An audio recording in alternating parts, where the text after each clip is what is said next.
Seguro que alguna vez habéis oído hablar del cuento de Alicia en el País de las Maravillas, donde una niña se adentra en un mundo mágico donde ella se hace gigante y de pronto muy pequeña, donde el tiempo no pasa y los animales actúan como personas. ¿Y si te explicamos que esta historia podría ser real? A continuación explicaremos el síndrome de Alicia en el País de las Maravillas, situación en la que una persona puede llegar a vivir la experiencia de Alicia. El síndrome de Alicia en el País de las Maravillas es un trastorno perceptivo caracterizado por distorsiones de la percepción visual o metamorfopsias, de la percepción corporal y de la experiencia del tiempo. El síndrome de Alicia en el País de las Maravillas fue descrito por el psiquiatra británico John Todd en 1955. Aún así, años antes, en 1952, Liebman describió casos en que los pacientes experimentaban la sensación de convertirse en demasiado altos o bajos, coincidiendo con ataques de migraña.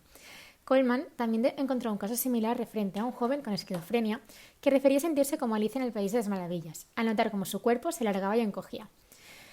Pero John Todd usó el término de síndrome de Alicia en el País de las Maravillas en 1955, al describir 6 casos, 4 de ellos migrañosos, en que todos los pacientes experimentaban desórdenes somatosensoriales al percibirse como más grandes, macrosomatognosia, o más pequeños, microsomatognosia, respecto a lo habitual. El nombre del síndrome viene de las experiencias descritas en Alicia en el País de las Maravillas, la novela escrita por Lewis Carroll. Lewis mismo sufría migrañas, y se postula que quizá las experiencias que describe en la novela fueron sus propias experiencias personales. Algunas de las de Alicia que encontramos en la novela se corresponden con macrosomatognosia, microsomatognosia, despersonalización y alteración en la percepción del tiempo. Aquí encontramos representaciones gráficas de lo que Alicia describe como sentirse demasiado alta, macrosomatognosia, o demasiado pequeña, microsomatognosia, en respecto a su experiencia habitual.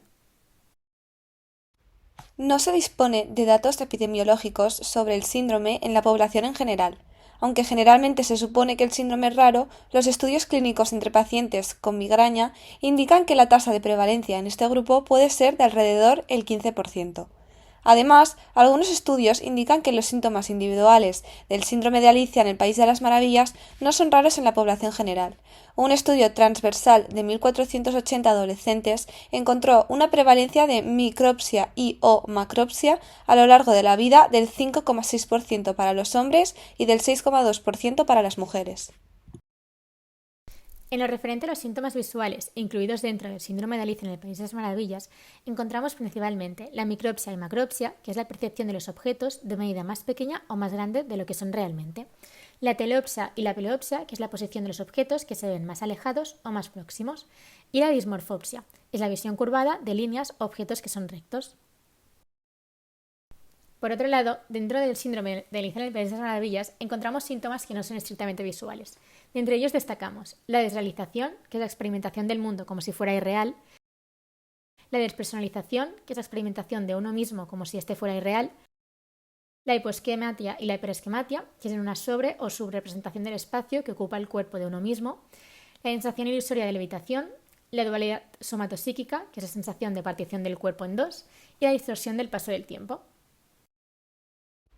Con mayor frecuencia se relaciona con ataques de migraña y, en segundo lugar, con encefalitis, siendo la más frecuente la infección por el virus Epstein-Barr. En menor porcentaje se relaciona con lesiones cerebrales, uso de fármacos y drogas, otras alteraciones psiquiátricas y epilepsia. En hasta el 20% de los casos no se encuentra una causa que lo justifique. En el caso de los jóvenes la etiología más frecuente es la encefalitis y en los adultos la migraña. Los síntomas del síndrome de Alicia en el País de las Maravillas se atribuyen a alteraciones funcionales y estructurales del sistema de percepción. En general, la patología central se considera la causa más prevalente. Aún así, la dismorfopsia, por ejemplo, también se experimenta en el contexto de la ablación de retina y otros tipos de enfermedad ocular. Y la plagiopsia, que es ver las líneas verticales en inclinación, también se experimenta en el contexto de la enfermedad laberíntica. Sin embargo, la mayoría de los síntomas son atribuidos a poblaciones de neuronas que responden selectivamente a tipos específicos de información sensorial, para la visión, en particular las áreas corticales de V1 a V5. El área V4 de la corteza visual extraestriada, por ejemplo, responde selectivamente al color, mientras que el área V5 responde al movimiento. Por lo tanto, la pérdida bilateral de la función de V4 produce acromatopsia, la incapacidad de ver el color, y la pérdida bilateral de V5 produce acinetopsia, la incapacidad de ver el movimiento. La incapacidad de percibir visualmente líneas verticales, la plagiopsia, se atribuye a la pérdida de función de las columnas de orientación que se agrupan en las capas horizontales de la corteza visual. Se han identificado varias poblaciones de neuronas como responsables de mediar diferentes tipos de metamorfopsias. En la mayoría de síntomas se ven implicados desajustes entre diversos componentes de la red de percepción y no solo uno en específico. Por ejemplo, en un estudio por RM funcional se evidenció que en la macropsia hay un patrón de hipoactivación occipital y a la vez hiperactivación parietal. Debido a su rareza, no existen criterios diagnósticos definidos para el síndrome de Alicia en el País de las Maravillas. Así pues, su diagnóstico recae en una anamnesis adecuada, un examen físico exhaustivo, incluido neurológico, otológico y hasta oftálmico, y conocimiento sólido de los muchos y variados síntomas característicos de este síndrome, así como sus posibles causas. En lo referente al tratamiento y pronóstico, la mayoría de casos del síndrome de Alicia en el País de las Maravillas se consideran benignos. A menudo se puede obtener la remisión total de los síntomas, a veces de forma espontánea o tratando la causa subyacente. Sin embargo, en casos clínicos con una enfermedad crónica subyacente, como migraña y epilepsia, los síntomas tienden a reaparecer en concordancia con las fases activas de la enfermedad, y en casos de encefalitis el pronóstico también puede variar. Siempre que el tratamiento se considere útil y necesario, debe estar dirigido a la enfermedad subyacente sospechada. En la práctica clínica, esto implica principalmente la prescripción de antiepilépticos, profilaxis de la migraña, agentes antivirales o antibióticos. La literatura indica que los antipsicóticos rara vez se prescriben y que en la mayoría de los casos su eficacia se considera marginal. Además, cuando las distorsiones se experimentan como síntomas comórbidos en pacientes con psicosis, es importante tener en cuenta la posibilidad de que a veces puedan ser inducidas o agravadas por los antipsicóticos, debido a su potencial para reducir el umbral de actividad epiléptica.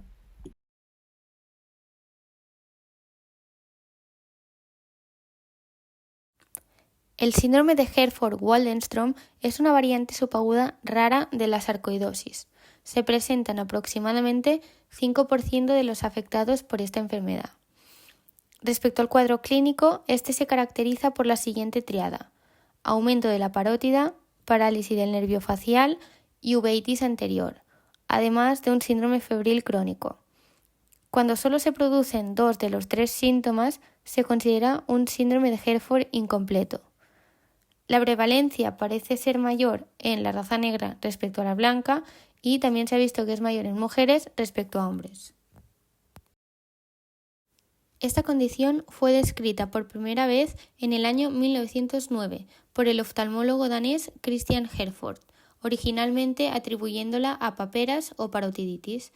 Fue más tarde, en el año 1937, que el médico sueco Jan Waldenström lo clasificó como una manifestación de la sarcoidosis. Las causas exactas del síndrome de Herford son desconocidas. Se presupone que resulta de una combinación de factores ambientales junto con una predisposición hereditaria. El mecanismo fisiopatológico básico es una reacción inflamatoria granulomatosa. Algunos autores han sugerido que especies de Mycobacterium y Propionibacterium podrían actuar como agentes patogénicos ambientales, pero no hay suficiente evidencia. En el ámbito genético, se ha calculado que un 15% de los pacientes diagnosticados con el síndrome de Herford tienen un familiar próximo también afectado con el mismo. Además, un estudio de 1.000 pacientes con sarcoidosis ha mostrado una correlación entre el alelo HLA-DRB104 y el síndrome de Herford. La sarcoidosis de por sí es una enfermedad granulomatosa que cursa con tos, disnea, dolor torácico, fiebre, pérdida de peso, artralgias y eritema nodoso. Esta varía desde asintomática a enfermedad aguda o incluso a un fallo orgánico crónico de curso insidioso. Cabe decir que no todos los pacientes presentan todos los síntomas ni estos con la misma gravedad. En cuanto al cuadro clínico del síndrome de Herford-Waldenstrom, destacamos la tríada mencionada anteriormente, de uveitis anterior, parálisis facial y parotiditis. La mayoría de los pacientes tienen fiebre que suele ser de bajo grado y puede ser intermitente. Los síntomas oculares se producen en un 80% de los casos. El principal de ellos es la uveitis anterior, que se manifiesta con la presencia de enrojecimiento ocular, dolor, sensibilidad a la luz y visión borrosa.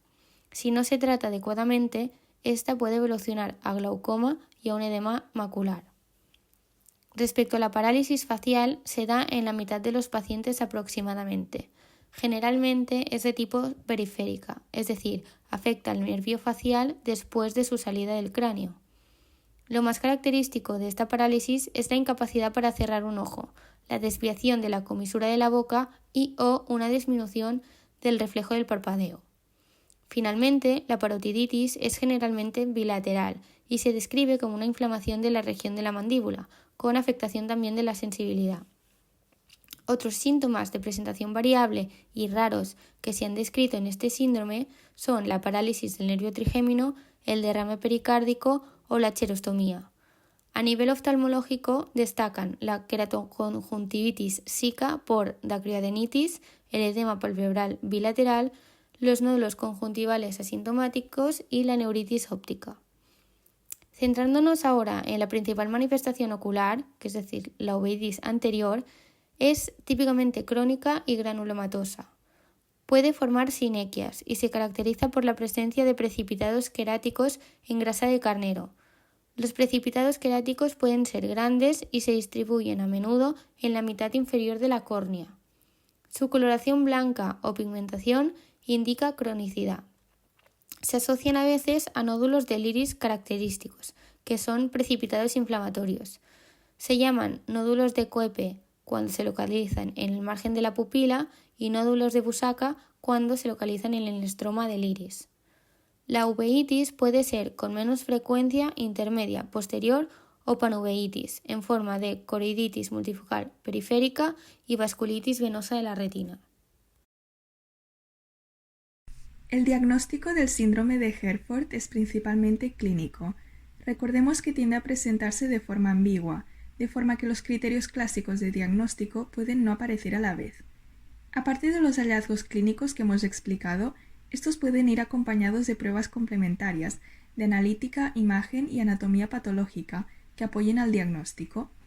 La radiografía simple puede mostrar adenopatías iliares bilaterales características de la sarcoidosis pulmonar. El estudio anatomopatológico de la biopsia de un tejido afectado evidenciará granulomas no caseificantes nudos, es decir, granulomas rodeados de pocos linfocitos en la periferia. Estos granulomas acostumbran a producir enzima convertidora de la angiotensina, pero sus niveles séricos no siempre se correlacionan con la actividad de la enfermedad.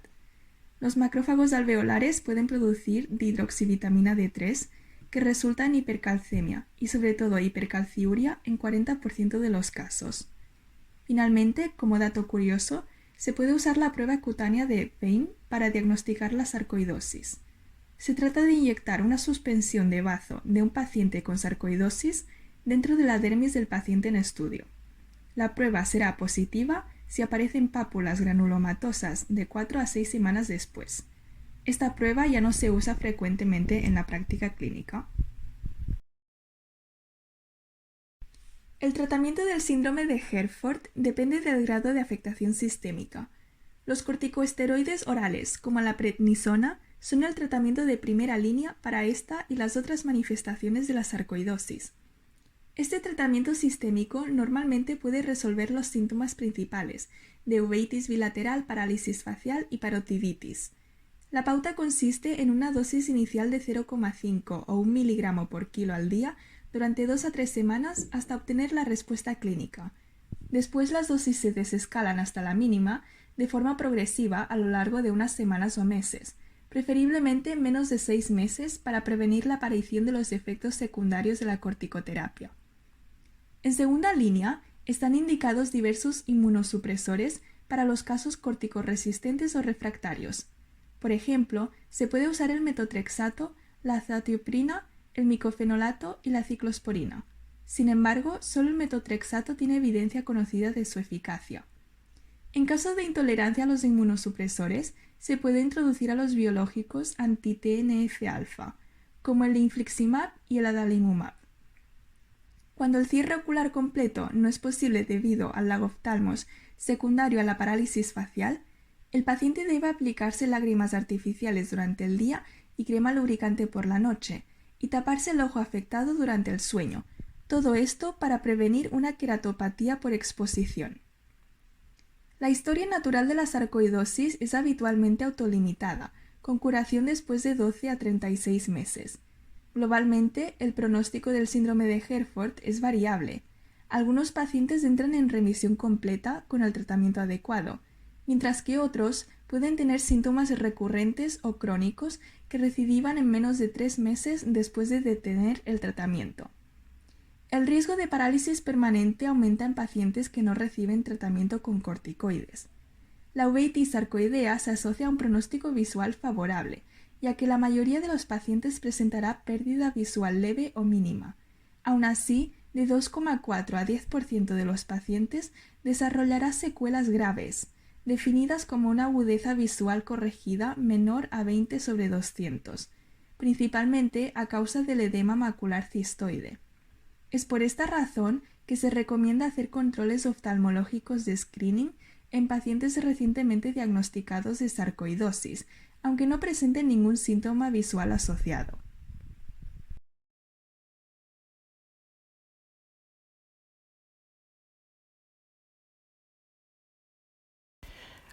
La enfermedad de von Hippel-Lindau es una enfermedad con una herencia autosómica dominante caracterizada por la aparición de neoplasias. Entre las más frecuentes encontramos hemiangioblastomas de retina, carcinoma renal de células claras, hemiangioblastomas del sistema nervioso central, quistes en páncreas, riñón, hígado y finalmente epidídimo. Se trata de una alteración del gen von Hippel-Lindau, un gen supresor tumoral ubicado en el brazo corto del cromosoma 3 que posee una alta penetrancia. Este gen responde al modelo 2 hits. Según este modelo, en los procesos cancerosos hereditarios debido a un gen supresor tumoral, los pacientes heredan del padre afectado el alelo mutado, mutación germinal, first hit, que les predispone a desarrollar el tumor. Pero se precisa una segunda mutación en el alelo normal, que procede del padre sano, mutación somática, second hit, para que el tumor aparezca. Solo cuando las dos copias de un gen supresor tumoral están inactivadas aparece la neoplasia. La alteración del alelo normal se produciría por mutaciones puntuales o por hipermetilación. La historia de esta enfermedad se puede remontar tan atrás como en el año 1904, cuando Eugen von Hippel, un oftalmólogo alemán, descubrió por primera vez los angiomas oculares. 20 años más tarde, en los años 1926 y 1927, Arvid Lindau asoció tales angiomas retinianos con los del sistema nervioso central y procesos viscerales. Pero no fue hasta el 1936 que se utilizó el término von Hippel-Lindau disease para describir estos cuadros. Ya en 1988 se logró localizar el gen VHL en el cromosoma 3 y 5 años más tarde, en el 1993, este fue clonado por primera vez. La enfermedad von Hippel-Lindau es una enfermedad de predisposición tumoral hereditaria con una incidencia de 1 de cada 36.000 recién nacidos. La prevalencia estimada en Europa es de aproximadamente de 1 a 9 cada 100.000. Las mutaciones de nuevo ocurren en aproximadamente el 20% de los casos. La penetrancia de la enfermedad es alta y más del 90% de los pacientes que albergan una mutación de VHL desarrollan síntomas clínicos antes de los 65 años. La enfermedad generalmente se manifiesta en la edad adulta joven. La edad media al momento del diagnóstico es de 26 años y predispone a los pacientes afectados al desarrollo de tumores benignos y malignos de diferentes sistemas orgánicos, incluyendo principalmente el sistema nervioso y los órganos internos. Debido a su rareza, los médicos a menudo no reconocen la enfermedad subyacente. Por lo tanto, el retraso en el diagnóstico es un tema relevante ya que impide la implementación de un programa de cribado profiláctico que mejoraría notablemente la mediana de supervivencia general más allá de los 50 años.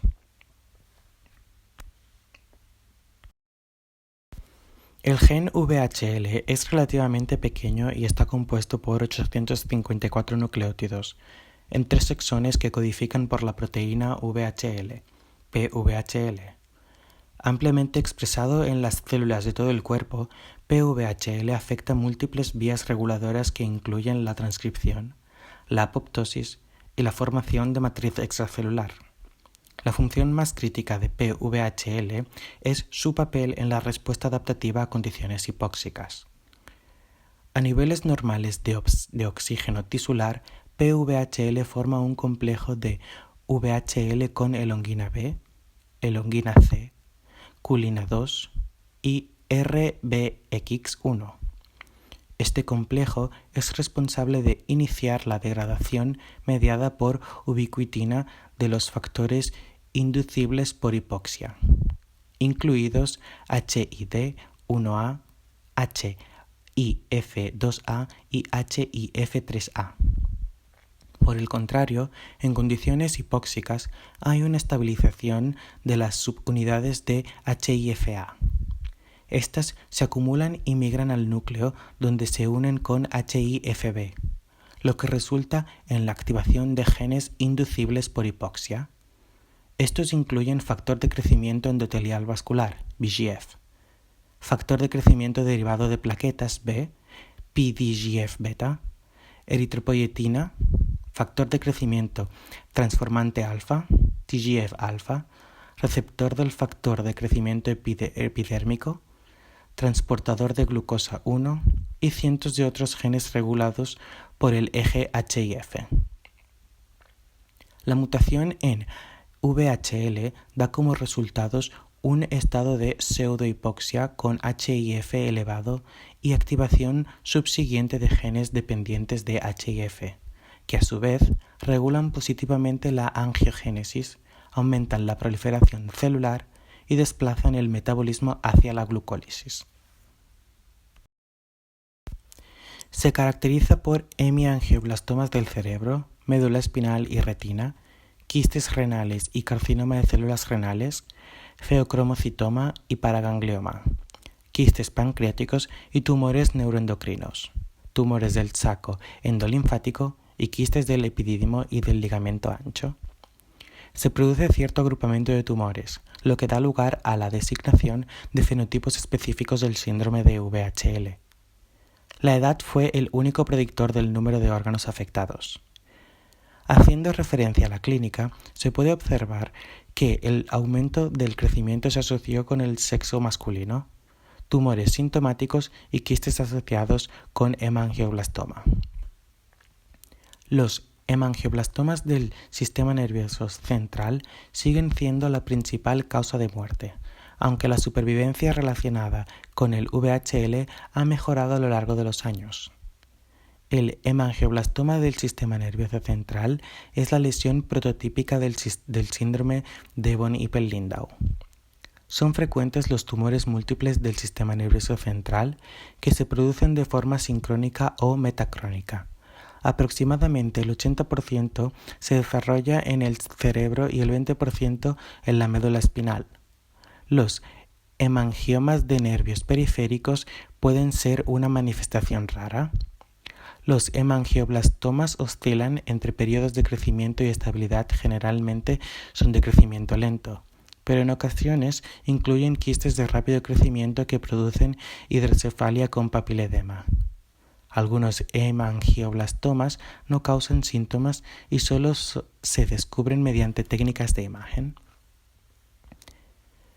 Los hemangioblastomas cerebrales se producen dentro del cerebro. La gran mayoría son infratentoriales, principalmente en los hemisferios cerebelosos.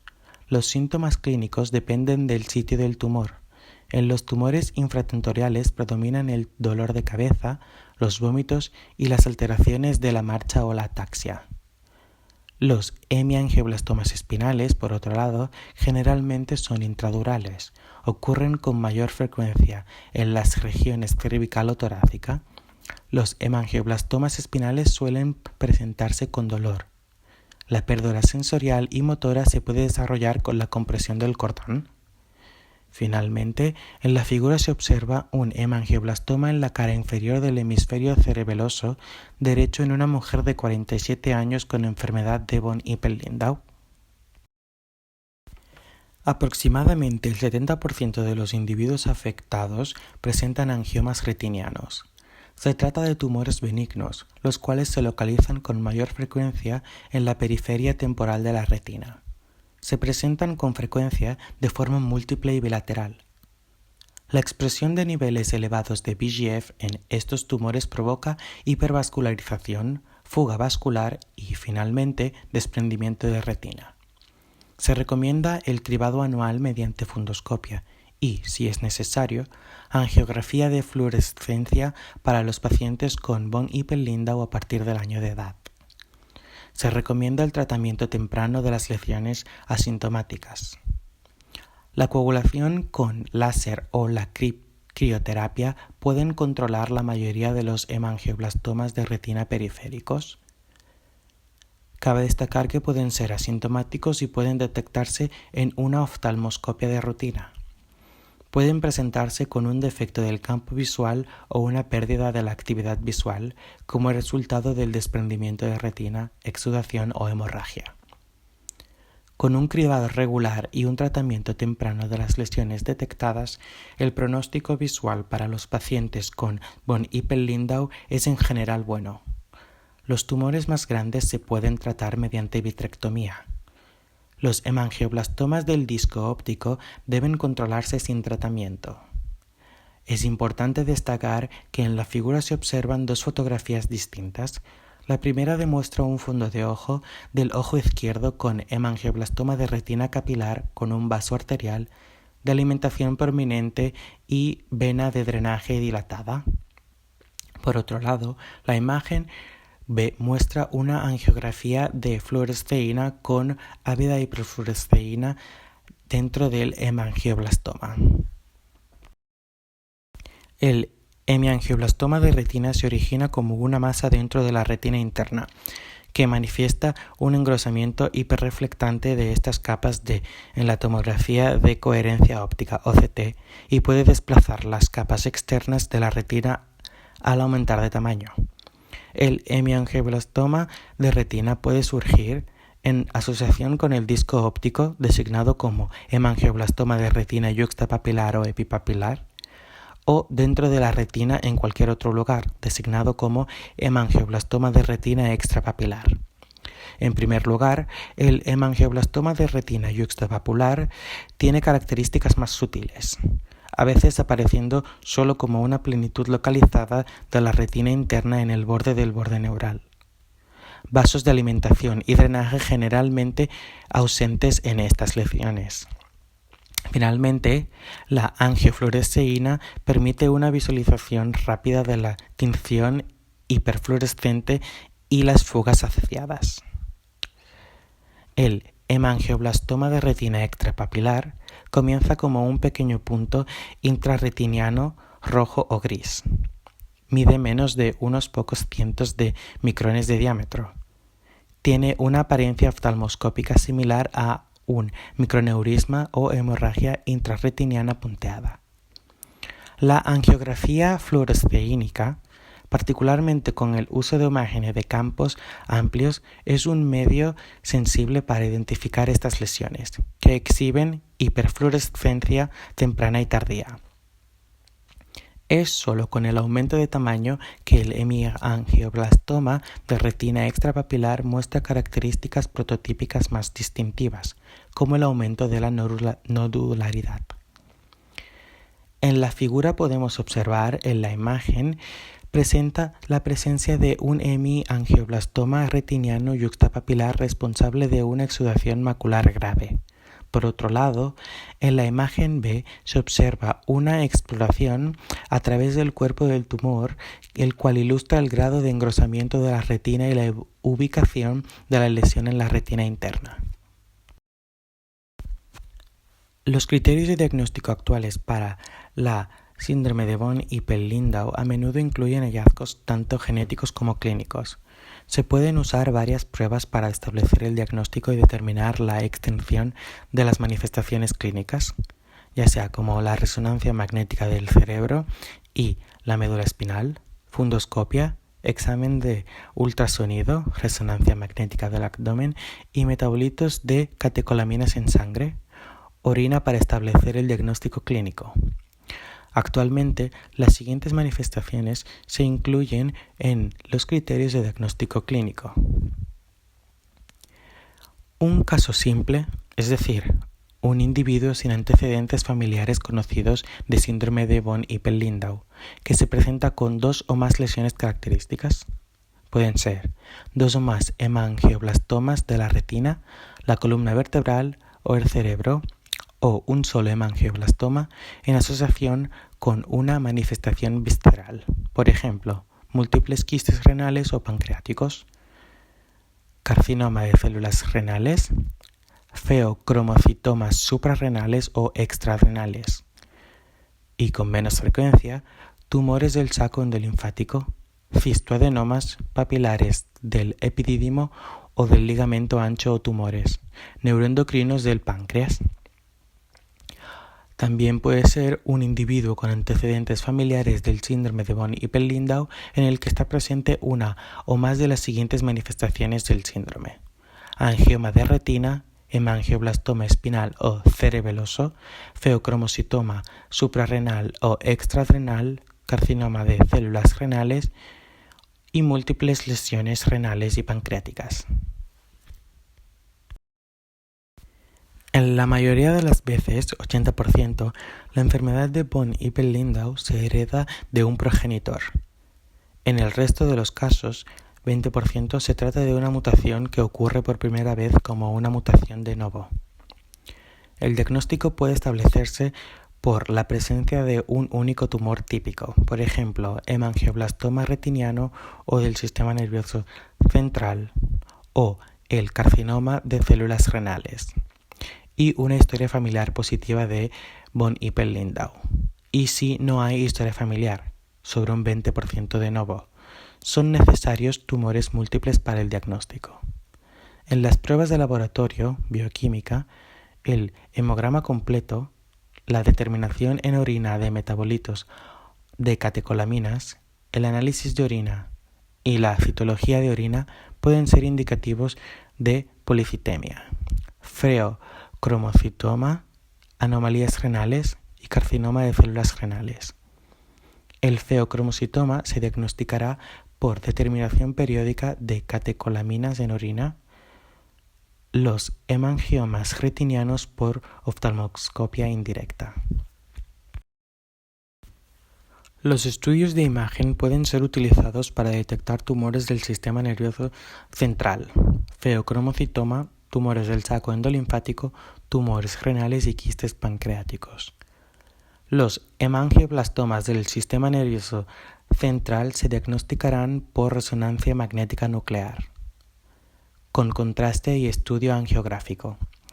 El carcinoma renal y los quistes pancreáticos y hepáticos por tomografía computerizada y el cistadenoma del epidídimo por ecografía. En cuanto al tumor del saco endolinfático, los pacientes al diagnóstico deben ser estudiados detenidamente por un otorrinolaringólogo con estudios audiométricos, potenciales evocados auditivos y resonancia magnética del peñasco del temporal. La enfermedad de von Hippel-Lindau se puede diagnosticar utilizando los criterios clínicos anteriores, que requiere la realización de pruebas de bioquímica y de imagen o bien mediante las pruebas genéticas moleculares del gen de von Hippel-Lindau. La prueba genética de la enfermedad de von Hippel-Lindau consiste en un análisis para detectar mutaciones en el gen MEN1 en el ADN extraído de una muestra de sangre. La probabilidad de encontrar una mutación en una persona con las manifestaciones clínicas típicas de VHL es muy alta. El 72% de las mutaciones se detectan por secuenciación y el 28% se detectan mediante métodos moleculares que detectan deleciones. Si se identifica una mutación en el gen VHL en una persona con von Hippel-Lindau, se puede ofrecer la prueba a los familiares cercanos para comprobar si tienen o no la misma mutación en el gen. La identificación de los individuos portadores de la mutación en el gen von Hippel-Lindau y la vigilancia de las personas que tienen síndrome de von Hippel-Lindau incluyen el seguimiento mediante pruebas bioquímicas y de imagen de evaluación por el oftalmólogo y el otorrino. Además, secuenciación confirma el diagnóstico clínico y permite identificar a los familiares asintomáticos. Debe realizarse en los casos índice y en sus familiares directos. Las mutaciones en el gen de la enfermedad de von Hippel-Lindau se detectan en el 80% de las familias afectadas. Hasta la fecha se han descrito más de 500 mutaciones. Con mayor frecuencia se identifican mutaciones puntuales, especialmente en el exón 3, en los nucleótidos 712 o 713, que resultan en la sustitución de la arginina por triptófano o glutamina en el codón 23820, 3435. Este tipo de mutación se asocia a un riesgo para desarrollar feocromocitoma del 62%. El diagnóstico diferencial del síndrome de von Hippel-Lindau incluye varios tumores asociados a síndrome de von Hippel-Lindau vistos aisladamente. Y por lo tanto, como se ha asociado con numerosos tumores aislados, el diagnóstico diferencial tiene que incluir hemangioblastoma retinal, carcinoma de células renales, hemangioblastomas cavernosos del sistema nervioso central, enfermedad de Meniere y síndrome de Birt-Hogg-Dubh.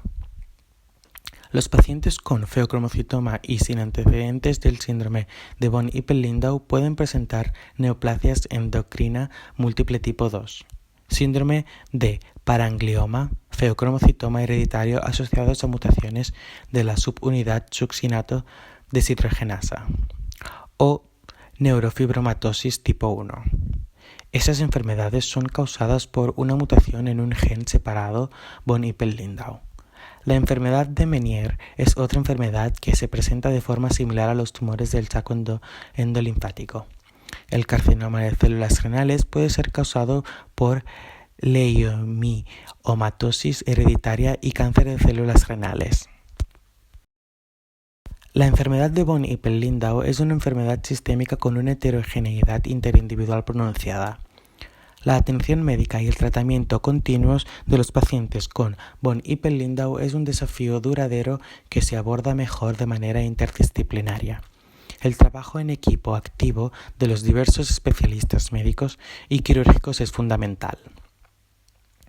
El tratamiento primario de todos los tumores relacionados con von Hippel-Lindau es local, es decir, resección quirúrgica, ablación por radiofrecuencia, radioterapia, etc. No obstante, en algunos pacientes el tratamiento sistémico puede ser una opción, casos de progresión, tumores inoperables o previamente irradiados. Los inhibidores de VEGF parecen ser una opción razonable en la mayoría de los tumores. Se encuentran altos niveles de VEGF en hemangioblastomas y se ha planteado la hipótesis de que el bloqueo de la vía de VEGF podría provocar la interrupción de la angiogénesis tumoral y en consecuencia la regresión del tumor. No obstante, existe heterogeneidad en la respuesta tumoral según la localización. Elevada respuesta en carcinoma de células claras de riñón. Algunos informes de casos sugieren la eficacia de sunitinib en feocromocitoma. Nos enfocamos en las manifestaciones oftalmológicas, en este caso en el hemangioblastoma de retina. Se recomienda el tratamiento prospectivo de los angiomas de retina, pero no del nervio óptico, para evitar la ceguera, aunque la regresión espontánea haya ocurrido.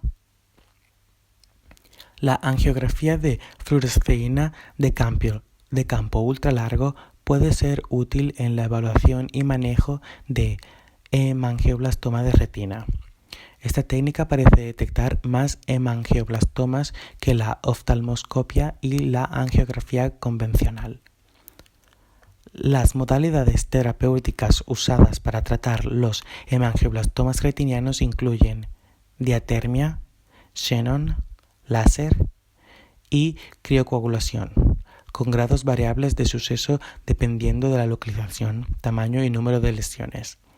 Se han identificado tumores recurrentes después de varios años, pero algunos pueden ser nuevos tumores en el mismo área y no enfermedad recurrente. La radioterapia de haz externo se ha mostrado útil cuando la terapia estándar no ha prevenido la progresión. En reportes individuales, la resección quirúrgica temprana y el tratamiento intravítreo con bevacizumab y propanolol se han considerado seguros y efectivos. No hay evidencia que soporte el uso de sunitinib en el manejo de los retinoblastomas. El seguimiento se basa en 5 pilares fundamentales. Prevención de complicaciones secundarias. Consiste en la detección temprana y extirpación de tumores para prevenir, minimizar déficits secundarios como pérdida de audición, pérdida de visión, síntomas neurológicos y la necesidad de terapia de reemplazo renal. También se basa en la vigilancia. Para las personas con síndrome de von Hippel-Lindau, aquellas con una variante patógena de von Hippel-Lindau y familiares en riesgo de estado genético desconocido. A partir de 1 año de edad, evaluación anual de síntomas neurológicos, problemas de visión y alteraciones de la audición, control anual de la presión arterial, evaluación oftalmológica anual. A partir de los 5 años, plasma anual y orina de 24 horas para metanefrinas fraccionadas. Evaluación de audiología cada 2 o 3 años. Resonancia magnética de corte fino con contraste del conducto auditivo interno en pacientes con infecciones repetidas del oído. A partir de los 16 años, ecografía abdominal anual. Imagen de resonancia magnética del abdomen y resonancia magnética del cerebro y la columna vertebral total cada 2 años. Agentes y circunstancias a evitar. Los productos de tabaco deben evitarse ya que se consideran un factor de riesgo de cáncer de riñón. Deben evitarse los productos químicos y las toxinas industriales que se sabe que afectan a los órganos afectados por von Hippel-Lindau. Se debe evitar los deportes de contacto si hay lesiones suprarrenales o pancreáticas. Evaluación de familiares en riesgo. Si se conoce la variante patógena en una familia, se puede utilizar pruebas genéticas moleculares para aclarar el estado genético de los familiares en riesgo, para eliminar la necesidad de vigilancia de los miembros de la familia que no han heredado la variante patógena. Consejo genético. El síndrome de von Hippel-Lindau se hereda de forma autosómica dominante. Aproximadamente el 80% de las personas con síndrome de von Hippel-Lindau tienen un progenitor afectado y aproximadamente el 20% tienen síndrome de von Hippel-Lindau como resultado de una variante patógena de novo. Se ha descrito el mosaicismo parental. Se desconoce la incidencia. La descendencia de un individuo con síndrome de von Hippel-Lindau tiene un riesgo del 50% de heredar la variante patógena de von Hippel-Lindau. La prueba prenatal para un embarazo en riesgo es posible si la variante patógena se ha identificado en un miembro de la familia. El pronóstico depende de la aparición de tumores múltiples. El carcinoma de células renales y los hemangioblastomas del sistema nervioso central son las principales causas de muerte. La esperanza de vida media estimada es de 50 años. Un seguimiento regular, una detección precoz y el manejo de los tumores reducen la morbilidad y la mortalidad. El pronóstico de los pacientes que presentan la enfermedad de von Hippel-Lindau está directamente relacionado con el conocimiento de los antecedentes genéticos familiares y con la frecuencia de exámenes periódicos. ya que cerca de un 97% de los casos cuentan con antecedentes familiares conocidos. Es posible establecer un diagnóstico temprano que se basa en el historial genético familiar. Para finalizar, nos gustaría destacar nuestros puntos clave. La enfermedad de von Hippel-Lindau tiene herencia autosómica dominante y se caracteriza por la aparición de neoplasias. Es una enfermedad infrecuente con una prevalencia de 1 a 9 casos por 100.000 habitantes. Es debida a una alteración del gen VHL, que tiene un papel importante en la respuesta adaptativa a condiciones hipóxicas. Esta alteración responde al modelo Two-Hits. La clínica oftalmológica de esta enfermedad se caracteriza por angiomas retinianos. Los criterios de diagnóstico incluyen hallazgos tanto genéticos como clínicos. Con un cribado regular y un tratamiento temprano de las lesiones detectadas, el pronóstico visual para los pacientes con von Hippel-Lindau es en general bueno. Se debe realizar un seguimiento estricto de los pacientes para prevenir complicaciones. Se recomienda la evaluación de los familiares en riesgo, de modo a eliminar la necesidad de vigilancia de los miembros de la familia no portadores de la variante patógena. El pronóstico depende de la aparición de tumores múltiples, la edad, superior a 50 años, y los antecedentes familiares.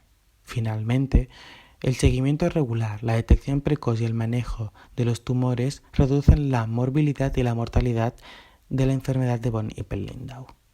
Con esto nos gustaría concluir la presentación y a continuación nos dejamos con la bibliografía. Muchas gracias por vuestra atención.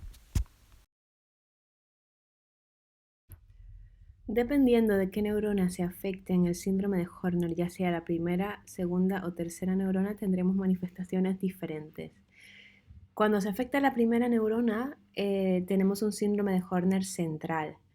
Si afecta el hipotálamo, como por ejemplo algún tumor, infarto o hemorragia, encontramos en el paciente un síndrome de Horner ipsilateral acompañado de hemiparesia o hipoestesia contralateral a la lesión. Si la lesión se localiza en el mesencéfalo dorsal, encontraremos en el paciente una combinación de síndrome de Horner ipsilateral con parálisis del cuarto nervio craneal contralateral, ya que recordemos que este se entrecruza al salir del tronco encefálico. Si la lesión se localiza en la protuberancia, encontraremos un síndrome de Horner ipsilateral con una parálisis del sexto nervio craneal, ya sea ipsilateral o bilateral. El síndrome de Horner central mayormente reconocido es el que ocurre en el marco de un síndrome medular lateral, principalmente por infarto y menos frecuentemente por desmielinización, que produce una constelación de síntomas llamados síndrome de Wallenberg. Este se caracteriza por un síndrome de Horner y una ataxia ipsilateral acompañado de hipoalgesia contralateral. Además, el paciente puede presentar nistagmus, debilidad facial, disfagia y vértigo.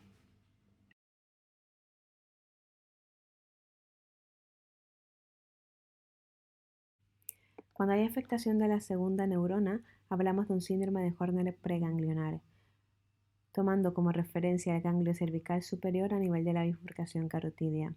Un estudio describió que el 25% de estos síndromes de Horner preganglionares podrían tener su etiología en una malignidad. Otro estudio reportó que el 28% tenía una etiología desconocida. Recordemos que los axones pasan cerca del ápex pulmonar, por lo que lesiones en la cavidad torácica superior pueden generar este síndrome. El ejemplo clásico es el tumor de Pancoast, un tumor en el ápex pulmonar que también podría generar dolor en el hombro ipsilateral. También podría tener una etiología traumática, como por ejemplo lesiones en el plexo braquial o un neumotórax, y también una causa iatrogénica por procedimientos quirúrgicos, ya sea colocación de vías centrales o cirugía de tiroides, entre otras.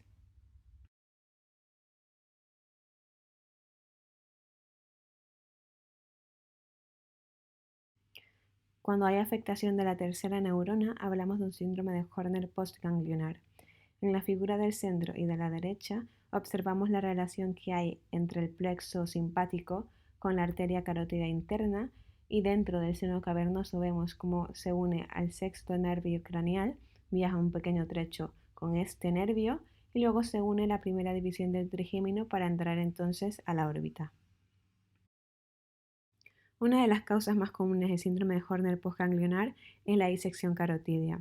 Se describe que del 20 al 30% de los pacientes con disección carotidia suelen presentar un síndrome de Horner. Esto puede ser por un trauma o espontáneo. Lo que sucede es que hay una ruptura en la íntima de la pared vascular, lo que permite la entrada de sangre dentro de la pared y esto va generando un estrechamiento del lumen vascular con oclusión de las ramas carotidias y a su vez un aumento del diámetro vascular, lo que genera un estiramiento y lesión del plexo simpático. Los pacientes suelen presentarse con un síndrome de Horner doloroso. El dolor puede ser en el cuello, en los ojos, en las orejas, en los dientes o en la cabeza y pueden asociar otros hallazgos neurológicos. Otra causa del síndrome de Horner postganglionar puede ser una cefalea en racimos o cluster headaches. Se suele describir un síndrome de Horner agudo con los episodios de dolor o puede ser crónico por episodios repetitivos. Una causa menos frecuente es un tumor en la base del cráneo, que puede asociar dolor o anestesia en las zonas inervadas por el quinto nervio craneal. Además, tenemos que lesiones del seno cavernoso, como por ejemplo un aneurisma en la carótida interna, pueden generar un Horner ipsilateral y además una parálisis del sexto nervio craneal por la relación anatómica tan estrecha que tienen dentro de este seno cavernoso.